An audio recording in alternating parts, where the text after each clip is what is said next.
Hi everyone.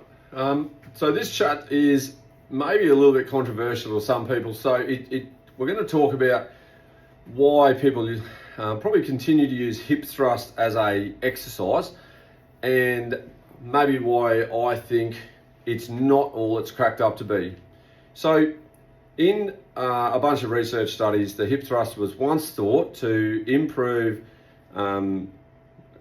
sprint performance, jump performance, and maybe some change of direction performance. So it's thought to really improve that. Then a bunch of other reviews have looked at that and broken that back and said, well, it's no better than squatting. A lot of people talk about horizontal and vertical force projection in sprinting. And just remember that when we're sprinting, we're pushing our foot into the ground, and whatever direction you touch the ground with, the equal and opposite force, Newton's law, is going to push your foot back in the same direction, so to speak.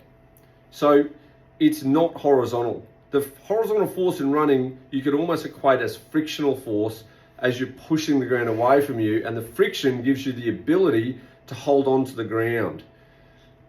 So a hip thrust, people think it's a hinge exercise, where you're pushing in a horizontal sort of force direction. It's not necessarily going to do the same thing as a squat, because in a squat you're getting triple extension, and you can argue that in a hip thrust you're only getting one point of extension, being at the hip joint. So it might be good in an off season if you want to build glute muscle, so you want to enlarge or grow that muscle. Maybe you think that if you do a heavy hip thrust, it'll translate to a heavy squat. The research is sort of mixed there. Yes, it is a non-axial loaded version, so it's not pressing like axial load is anything. It presses down on your spine. So it's not doing that. So it's saving your spine, arguably. But I would be cautious if you're programming them with the mind to improve performance, because in my experience and my thoughts and my reading of research, which I have read relatively extensively in that area, it doesn't work as well as squatting. You can't get away from squatting, you can't get away from deadlifting as the primary mode of improving lower body performance. That's where the evidence sits. Now, there's plenty of other evidence, and there's people that squatting doesn't necessarily suit the best, so you've got to make a decision if you're programming that to suit the person in front of you. We know the evidence, the predominant evidence is squatting, a back squat, for example. The back squat is one of the most evidence-linked exercises to all forms of, jumping, running, sprinting, strength in tackling, post-contact meters. There's plenty of evidence that says that squatting more will definitely get you that.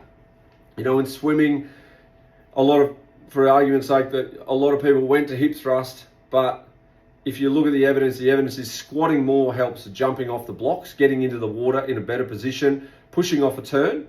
What helps swimming is the upper body part, because it's 75% of most of the strokes, and maybe breaststrokes a little bit more legs, but squatting is still going to help that. I don't see the benefit of hip thrust except for maybe breaking up the axial load and a programming over a year.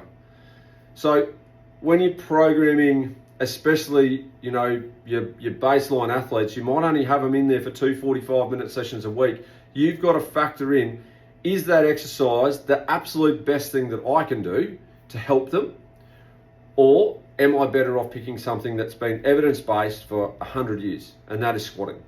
So if they can squat, they squat. If they can't squat, a hip thrust can be a useful alternative, but it's still not the same.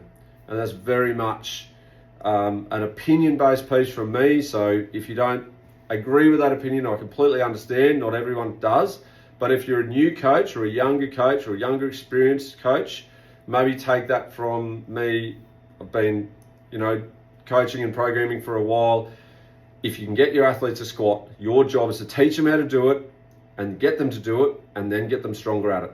Don't delay, or don't find the easy option. Make them do the hard things, because that's what works. The basics work done at a high level. It doesn't matter whether they're 13, 15, or 28 in the peak of their career, the basics still work on a most of the time basis.